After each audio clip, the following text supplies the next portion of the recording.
Om. Om.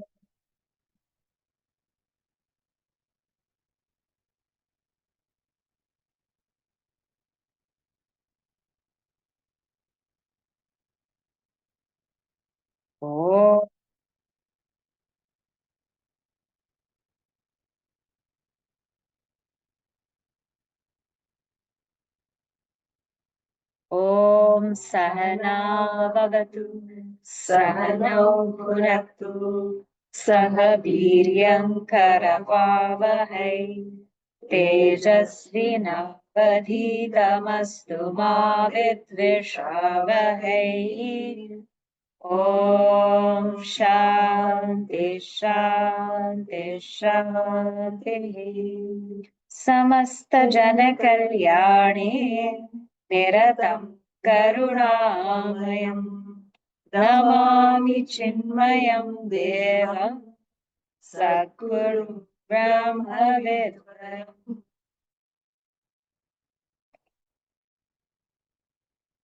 We're first going to start with the invocation shloka of Kenopanisad. So on my book, it is on page 49, but it's the first invocation mantra. It starts with Om Apyayantu. Okay, so I'll chant and then you please repeat after me. Om Apyayantu Mamangani.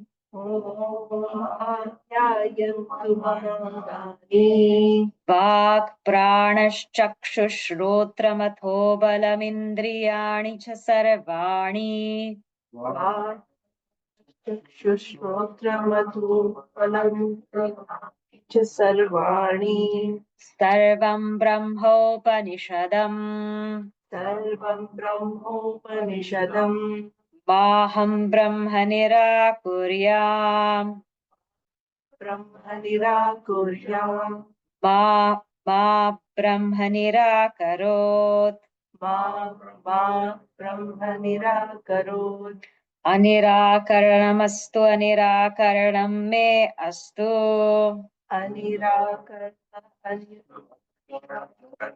Me astu.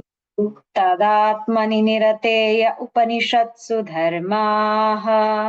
Tadatmani nirateya upanishatsu dharmaste. Te mai santo, te mai santo. Santu, te mai santu. Om Shanti Shanti Shanti. Om Shanti Shanti. Okay, we will chant it again, okay? Because this mantra, we will need to chant it for the next few days, right? So listen carefully, I'll chant it and you repeat after me. Om Apyayantu Mamangani. Apyayantu Mamangani. Vak pranashchakshushrotramatho balamindriyani cha sarvani.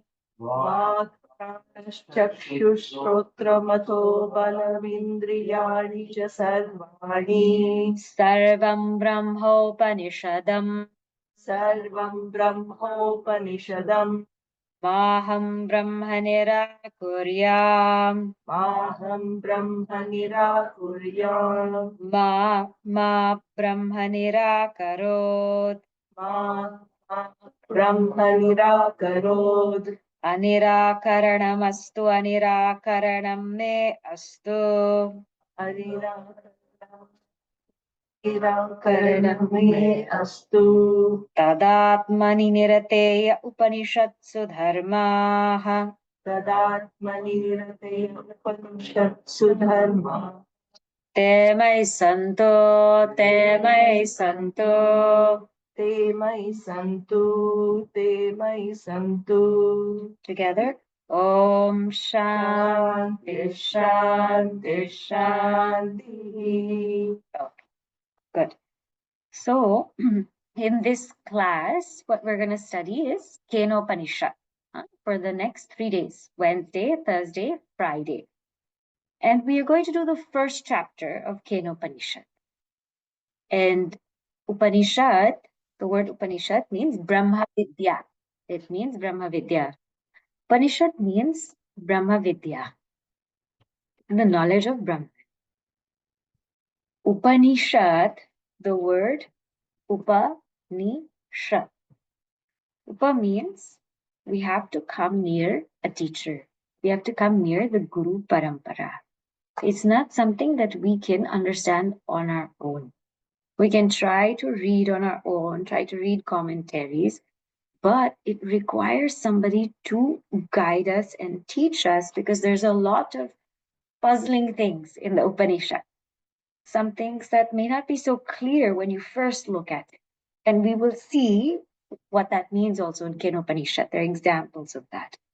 So Upa means we need to be near the Guru Parampara. Sitting near Guru Parampara. Ni means Nishchaya. We have the firm determination to learn something deeper. The fact that we're here learning Upanishad is not by chance. Huh? There's something inside you that said, I want to learn something deeper. This is called Nishchaya. That has to be there. Without that urge, that want, Upanishad does not come. In Kenopanisad, Katopanishad, it says, Yame Vesha Vrinute Tena Labhyaha. Who gets Atma? The one who chooses Atma. So when we make this choice that I want to learn this, it's called Nishchaya. And Shad means 3 things. Visharana, Gati, Vasadana. Shad, Visharana means Upanishad has the ability to destroy ignorance. It has that power. For those who are highly in tune with it, has the power to destroy ignorance. Gati, it has the power to lead us to the self, because it's so sublime that it can take us to incredible heights. When people used to study Upanishads under Puja Gurudev, he would take them to such great heights that they don't know where they went and how they even got to that place, because they would have never gotten there on their own. Avasadana. Avasadana means to those who are not too much ready for it. But let us say they sit in the Upanishad class. What happens is there's the loosening of karma bandhana. Slowly, the bonds of karma are loosening in them. They might not get that ultimate realization. They might not be taken to the heights of the sublime truth. But what's happening is some surgical procedure of loosening the ties of samsara. This is what Upanishad means. So it is Brahma Vidya that's gained Upa, sitting at the feet of Guru Parampara, Ni, with that firm determination, and Shrad. And when we do that, destroys ignorance, takes us at least to a glimpse of the self, or it loosens our karma bandhana. And one of the major Upanishads, Kena Upanishad. And when you put it together, Kenopanisad. The word Kena means by what or by who. And that's why it's called Kenopanisad. Very simple. This Upanishad is very, very unique because it's one in which Adi Shankaracharya ji has written 2 commentaries. One is called Padabhashya and one is called Vakyabhashya. So those who want to read a little bit more, Padabhashya mainly translates the words. Vakyabhashya, he gives a little bit more extensive commentary. So this is a very special one. Now, before we enter any Upanishad, there's a Shanti mantra. And that's what we have chanted. And as I said, before commencing the official Upanishad today on Thursday and Friday, we will chant this Shanti mantra. The meaning is very beautiful. This Shanti mantra is from the Samaveda, because that's where Kenopanisad is from. Like Chandogya Upanishad is also from Samaveda. It starts with Om Apyayantu Mama Angani. Starts with Om, meaning that divine consciousness expressing as Ishvara. When we say Om, that divine consciousness expressing as Ishvara. When I explain to children what is Om, I give them a very simple meaning. Om is God's phone number. You don't need any Wi-Fi access. You don't actually even need a phone. You don't need any password. Whenever we want to feel divinity, just chant Om. That's all. When we do Manisha Panchakam on the weekend, we're going to do each of the Mahavakyas.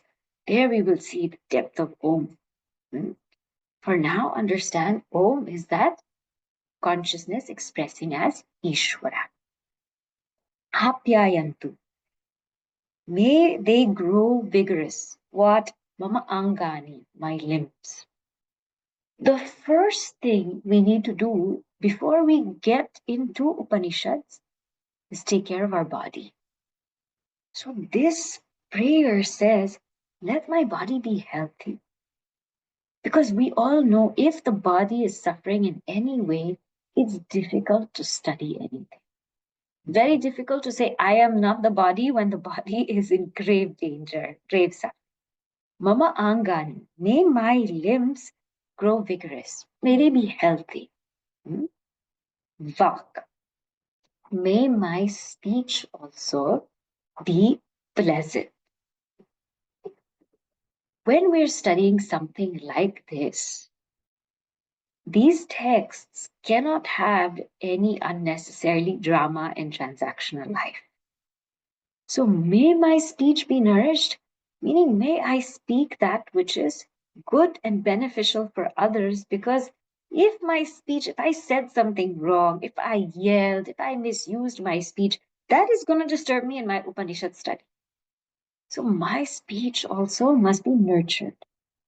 Vak, prana, my breath, my energy. Prana literally means the energy that governs the physiological functions of the body.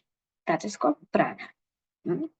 That energy which governs prana, respiration, apana, excretion, vyana, circulation, udana, reverse processes like sneezing, coughing, and samana, digestion.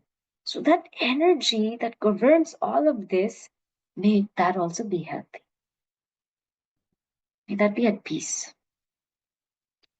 Chakru. May my eyes also, may they be exposed to divine things. May I not be seeing anything unnecessarily.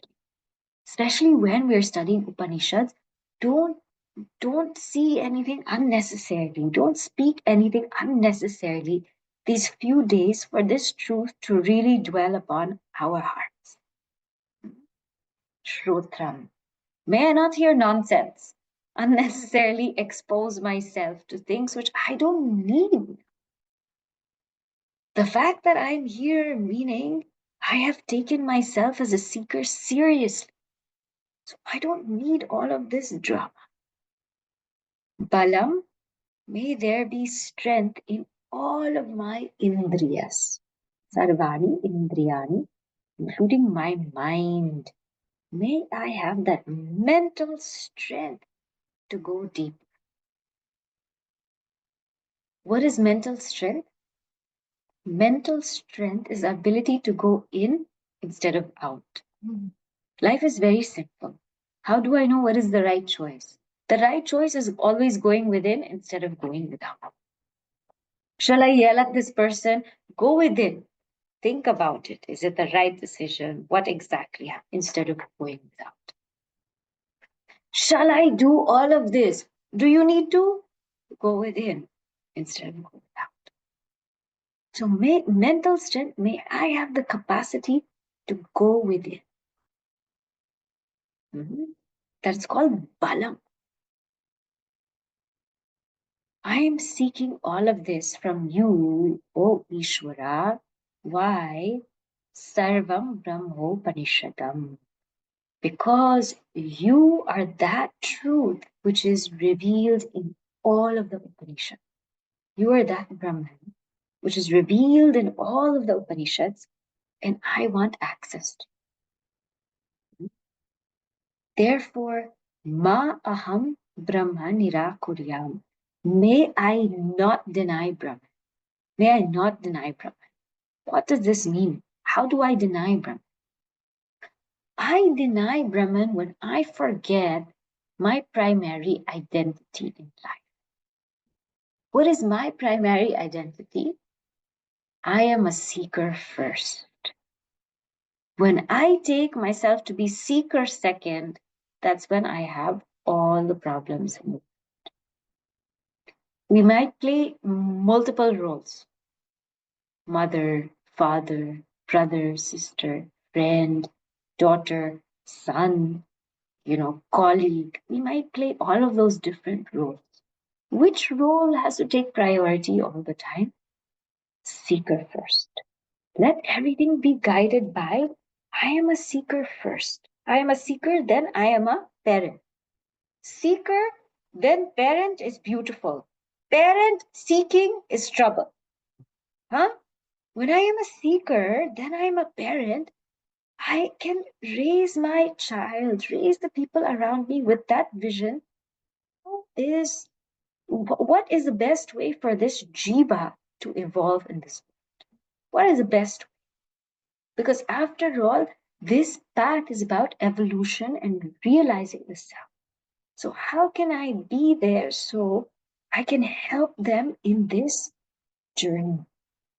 But when I'm a parent seeking, I want my child to do this. I want my child to do that. My child has to be like me. My child has to be like this neighbor's child. And then in between, I'll listen to some satsang. And then in between, I'll do some swadhyaya. This does not work on the spiritual path. Our culture is not a culture of balancing, work-life balance. How do we balance everything? Our culture is centering. Everything is centered on the identity that I am a seeker. And based on that, let me take up all of these roles in my life. Or I am a bhakta. And based on that, let me take up all of these roles. Or I am a sevak. And based on that, I take up all of these roles. So our culture is not balanced. It is centering. That's why when we do arati, we don't do it on square shape. Square shape arati you've seen, no. Triangle shaped arati you've not seen. Centering. Hey, Bhagavan, my first identity is with you. And when I turn this plate around, let me always remember that. Let me always remember that my first identity is with you. That's called arati. Arati. I am reveling in that. So I deny Brahman when I take myself to be seeker second.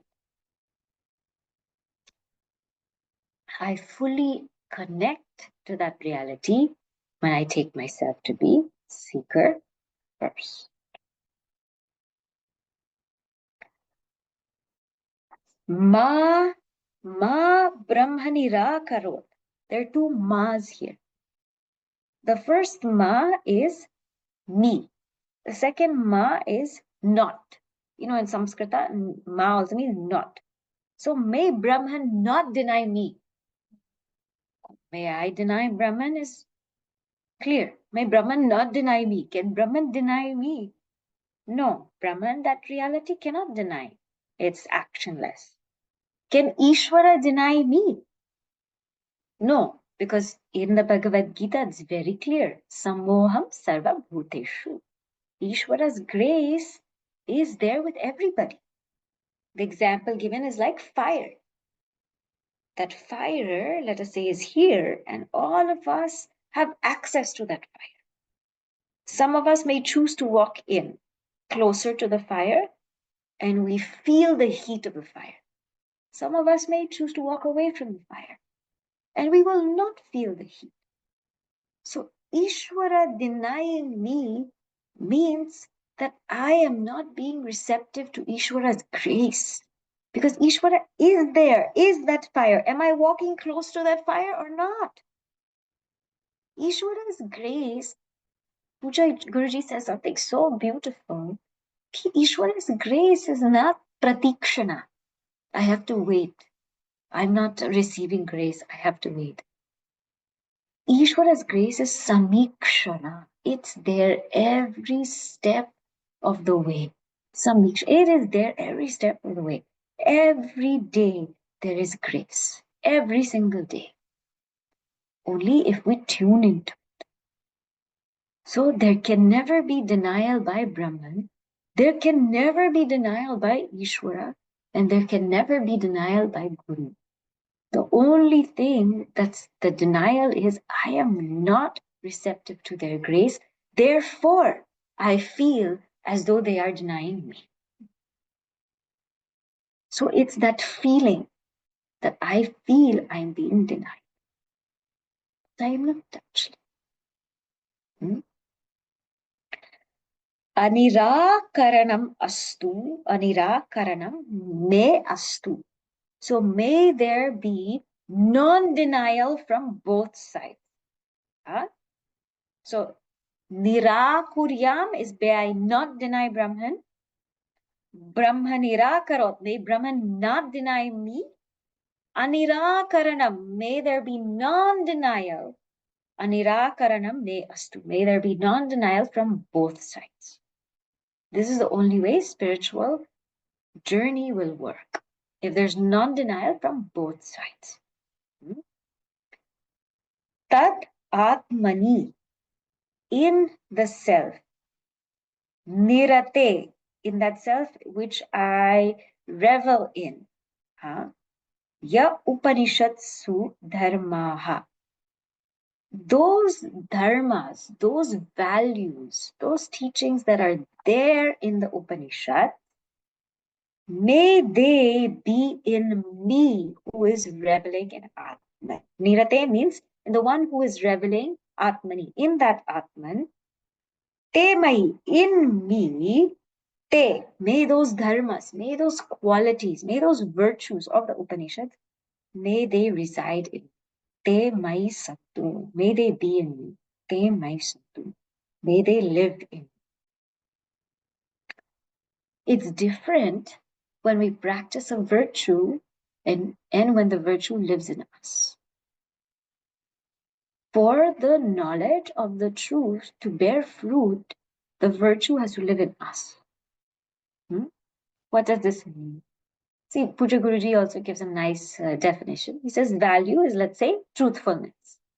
When we start practicing truthfulness or satya, it becomes a virtue.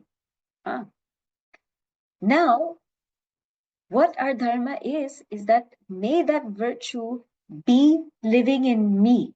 So I am not practicing truthfulness. When people see me, they should say, that is truthfulness. You want to see what truthfulness is? That is truthfulness. Like Puja Gurudev was not practicing punctuality. When you saw him, you want to know what punctuality is? That there, you see Gurudev.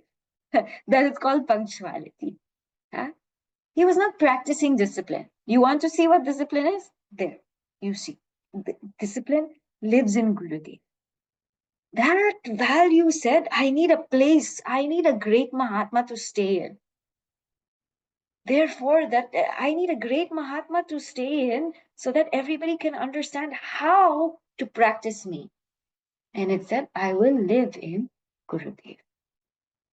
Like when Puja Guruji wrote Tapovan Stuti, Sannyasa said, I'm looking for a place to stay. I'm looking for a place to say, where will I stay? I know. In this one saint from Kerala who lives in the Himalayas, who sits there and abides in Brahman the whole day. His name is Swami Tapovan Maharaj. There I can stay. So we have to be living values, not practicing values, living values. This is the prayer. May the value turn into a virtue, and may they live in me. May those things live in me. Om Shanti, Shanti, Shanti. Peace from the Adidevic forces. So there should be no phenomenal, crazy forces that are acting upon. No eruptions, no cyclones, no tornadoes. Then Adibhautika around us also may there be peace. That no cell phones should ring, no unnecessary disturbances. And Adhyatmika, may our thoughts be in peace so that we are able to assimilate these great roots of the Upanishads. This is the Shanti mantra. This is just the Shanti mantra. So imagine we could actually take so many sessions on the Shanti mantra, but see the depth of our issues. So this is how we have to come to the Upanishad, with this great amount of peace. Now we will start from mantra number 1. I'll read it and you just repeat after me. Okay? Keneshitam patati preshitam manaha. Keneshitam patati preshitam manaha. Kena pranah pratamah praiti yuktaha. Kena prana pratama praiti yuktaha. Keneshitam vachamimam vadanti. Keneshitam vacham vatanti. Chakshushrotram ka udevo yunakti. Devo yunakti. Again. Keneshitam patati preshitam manaha. Keneshitam patati preshitam manaha.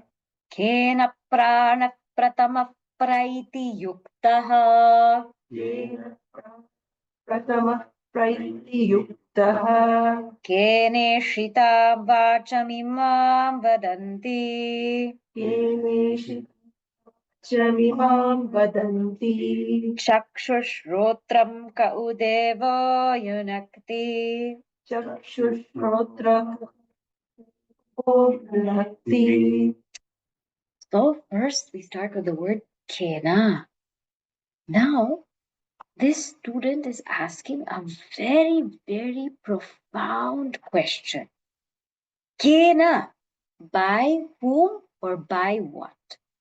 And therefore, the Upanishad is called Keno Upanishad. Ishitam, by whom Ishitam willed patati preshitam manaha. So Ishitam means willed, patati falls, preshitam directed. Manaha. By whom does the mind, manaha, patati, fall on an object? Preshitam, sent by whom? Ishitam, willed by whom does the mind fall on objects? Sent by whom? Willed by whom does the mind fall on objects? Kena pranaha pratama praiti yuktaha. By whom does the first, prana is called first, jeshta, because only with prana everything is able to function. If we take away prana, if we stop breathing for a moment, everything is gone. So prana is called prathama, because with prana everything can function. Willed by what is prana able to function? Yuktaha means here enjoined by what, equipped by what. Does this prana proceed? Equipped by what? Willed by what does this prana proceed? Kene shitam vacham imam vadanti. By whom? Willed by whom? Willed by what does this speech speak? Chakshuhu, same with the eyes. Willed by what or whom do the eyes see? Shrotra, the ears hear. Kaudevo yunakti. Who is that divine power that directs all of this? So, by whom willed and directed does the mind light upon its objects? Commanded by whom does the main vital air proceed to function? By whose will do men utter speech? What intelligence directs the eyes and the ears towards their respective objects? Now, this is a very profound question. For somebody to ask this question, they would have had to go through Karma Yoga and Bhakti Yoga. This is not an ordinary person. Huh? Only a person that has seen the limitations of the world. They have seen that first level, I have tried to work and focus on my experiences in the world. I have tried to make sense of experiences, enjoy the world, go to different places, meet different people, travel everywhere. But I'm still not satisfied with them because they're short lived. Sometimes experiences are not always great, they're not always what I think they would be. And I tried to do so many things in so many fields. I thought I would be happy getting all of this money, gaining all of this fame, meeting all of these people, but it didn't satisfy. So this person who actually went out in the world and grew up from it and said, I am not satisfied with the experiences of the world. That person now will go a little bit deeper. Will go where? To the experiencer itself. I'm not going to the world anymore, but what I'm going to do, I'm going to start working on my mind. And I'm going to start focusing on my mind. So now, before all of their attention was on the world, worldly pleasures, worldly pursuit, all their time, all their enjoyment was focused on the world. Now the person has come and said, I'm going to work with my mind. That's the best. Because even if you give me the best experience, you put it in front of me, if my mind is at peace, not at peace, I will not enjoy it. If you bring my best friend in front of me, if my mind is highly disturbed, I cannot enjoy their company. So it's really not about the experience. I have to work on the experiencer. So this person focuses all their time and energy on how to keep the mind poised and sattvic. So they go into realms of bhakti yoga, right? Kirtan, japa, puja, ashtanga yoga. They go into realms of yoga asanas, pranayama, deep dhyana and samadhi. They go into all of these different aspects, mindfulness techniques, satsang. They want to keep their mind very sattvic. But then they realize this is too much. I can't always make my mind sattvic. I can make it sattvic to a certain extent, but after that, it's just uncontrollable. Actually, we cannot control our minds to a full extent. I cannot gain permanent happiness from my mind. I cannot, because as much as I make it peaceful, it still goes up and down. So there has to be something beyond the experience. There has to be something beyond the experiencer. But what is it? It's an enigma to me. I don't know what it is. I don't know. Only that kind of student will say, Kena. Kena. What is it that's beyond the mind? This is what the student is asking. Now, I'm not interested in controlling my mind anymore. I've gotten it to a state where it is sattvic. It has been purified to a great extent. But now I want to know what is making the mind think. And I'm not talking about the brain. I'm not talking about the scientific process. of how light falls on an object, then it enters my brain, and then the neurons are wired, and then I think of an object. No, but what is it actually that's making thoughts occur? What is that which is illumining my vision? What is it that is making me hear? What is it that is making me speak? Because when I have introspected and looked within myself, I have understood that the mind cannot think on its own. The mind is not thinking on its own, because it's not that the thoughts know me or are aware of me, but I am aware of the thoughts. The breath itself is not, the breath is not saying I am breathing. Breath is not saying I am breathing. The stomach is not saying I am digesting food, right? The eyes are not saying I am seeing. The ears are not saying I am hearing. The speech is not saying I am speaking. All of these things are what we call inert. They don't know themselves. They don't know anything. The stomach doesn't know itself. It doesn't know that it's paining or not paining. The eyes don't know itself. They don't know that they're seeing. The ears don't know itself. The mind does not know itself. So what is it that's illumining all of this? What is it that's making these things come to life?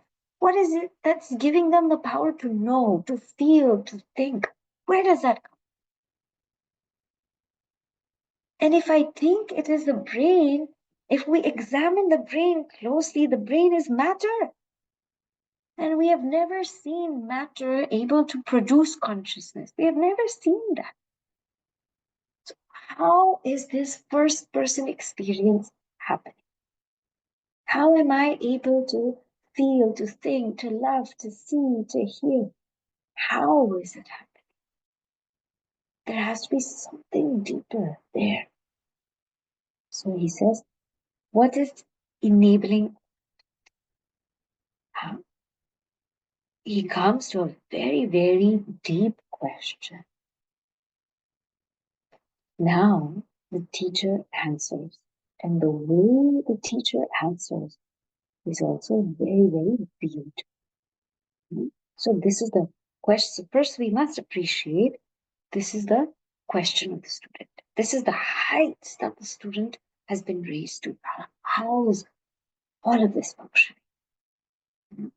What is making all of this work?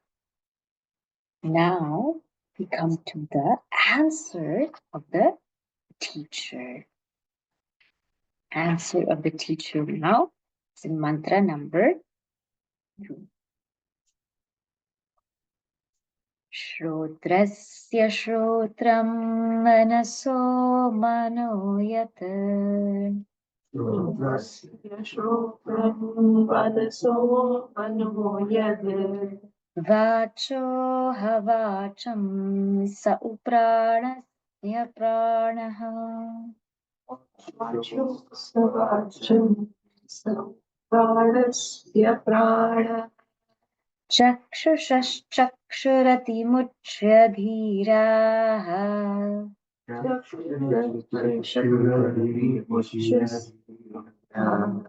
Pretyasmarlokatamrita bhavanti.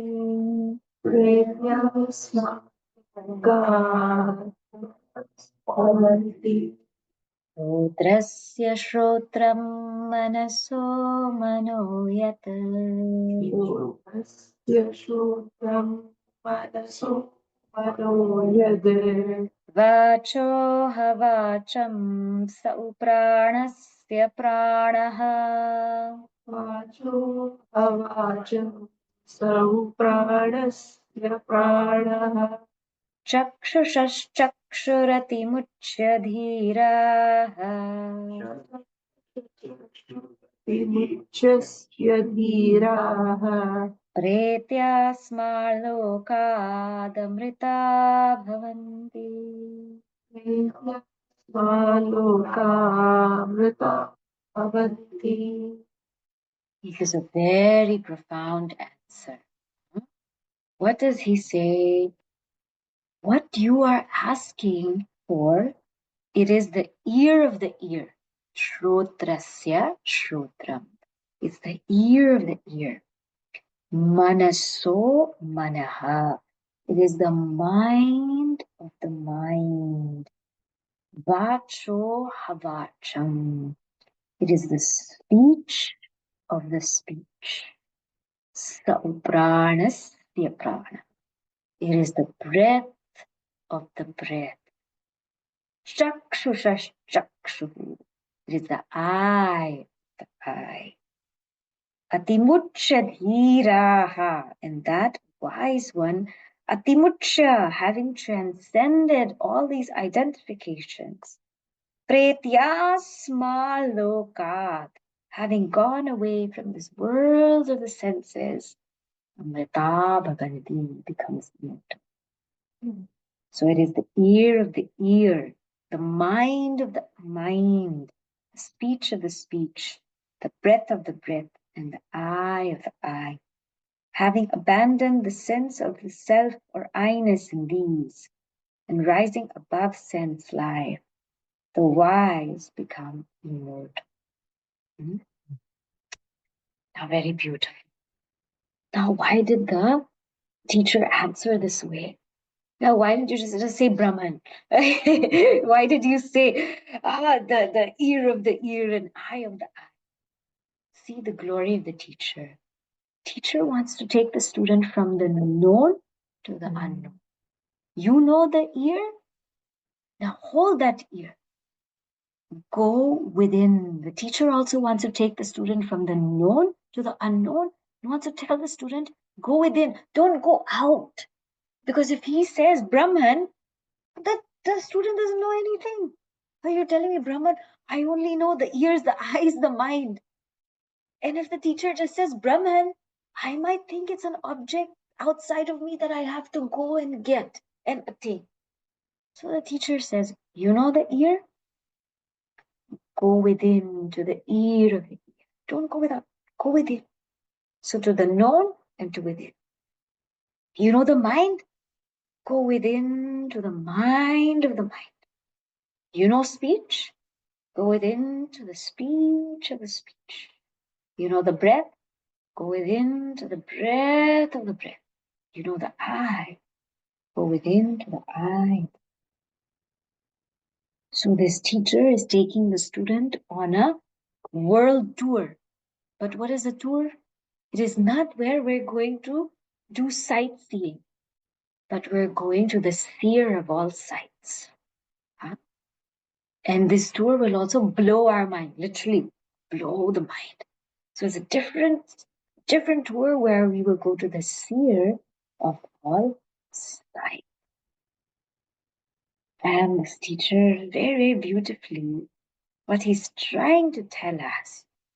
I will say this, then you repeat after me, and then we will spend some time just being quiet. Okay? That, I'll say the statement, then you'll repeat it. Huh? That which is not part of the ear, repeat that. That which is not the ear, Which makes the ear hear, which makes the ear hear, but cannot be heard by the ear. but cannot be heard by the ear.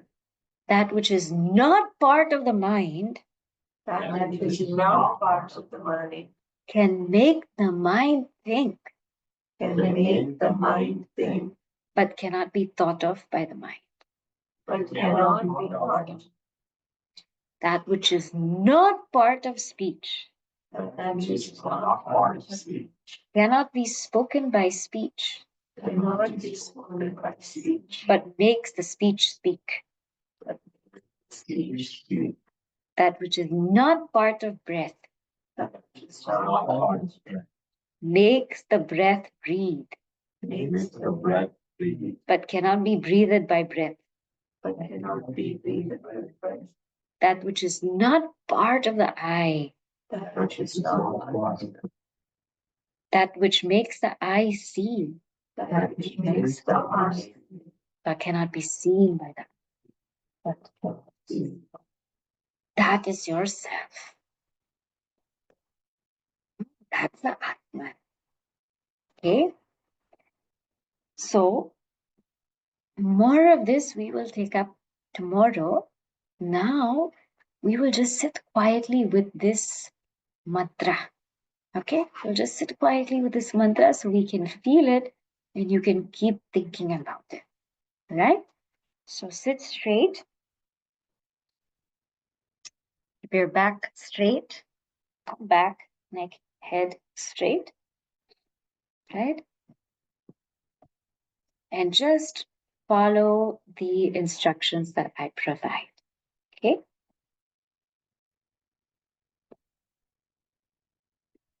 Just relax your body first. Just relax your body. Relax your feet, ankles, your legs, your knees.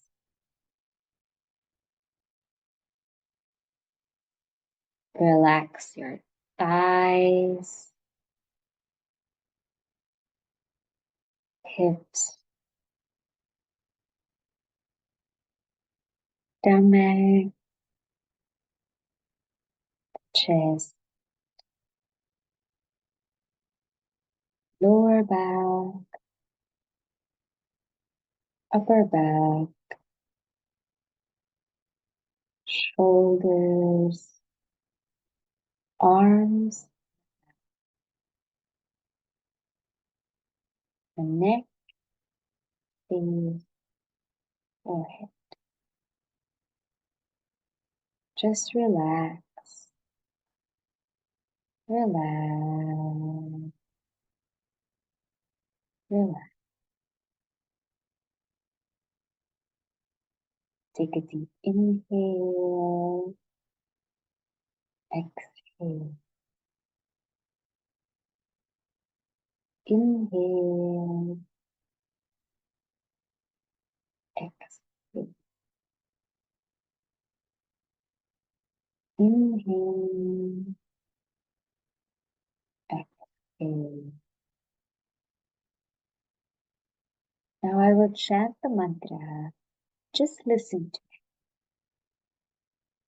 Shrotrasya shrotram manaso manoyat vacho havacham sa upranasya pranaha चक्षुषश्चक्षुरतिमुच्यधीराः प्रेत्यास्मालोकात् Amrita भवन्ति.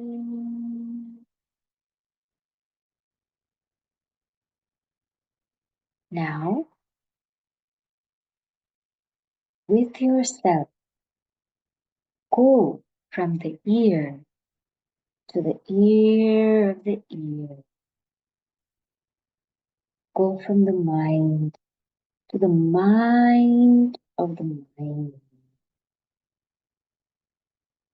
The speech to the speech of the speech.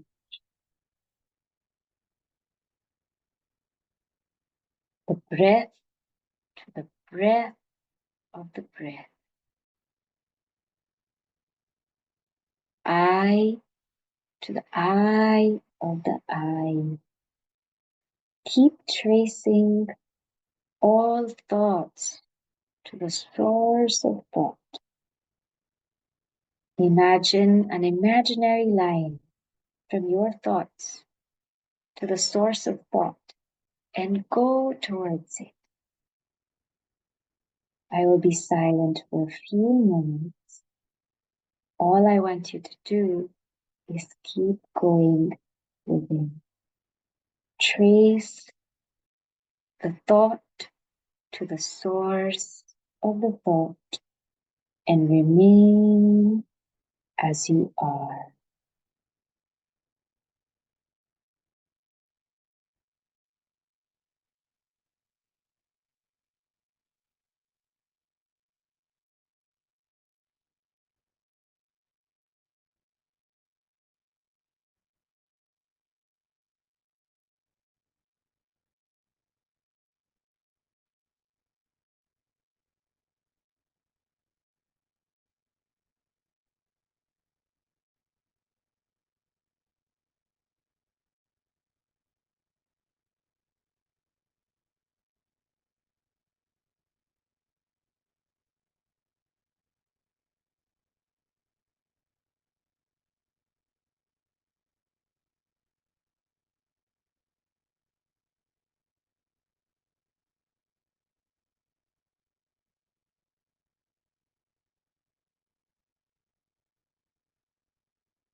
Your thought goes out, bring it back in.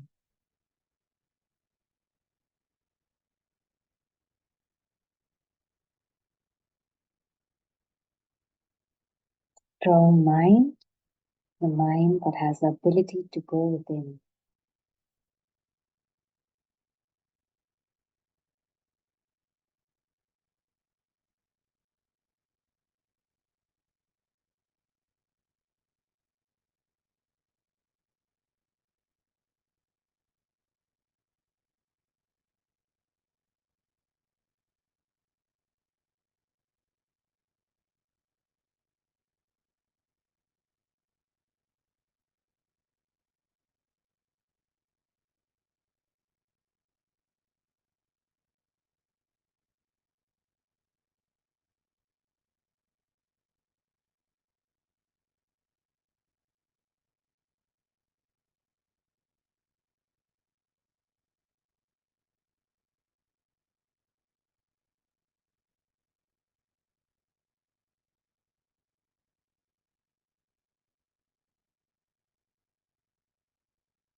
Slowly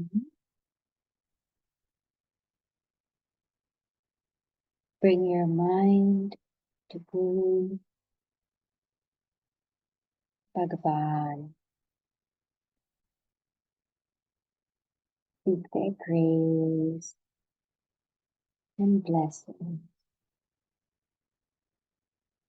to remain centered in this knowledge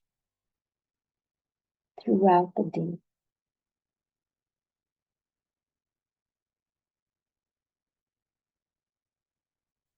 Om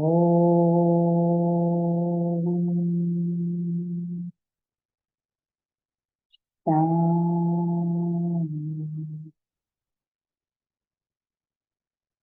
Om.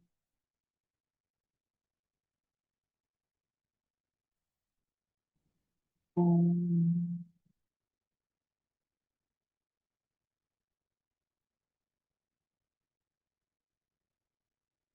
Keeping your eyes closed, gently rub your palms together, generate some heat,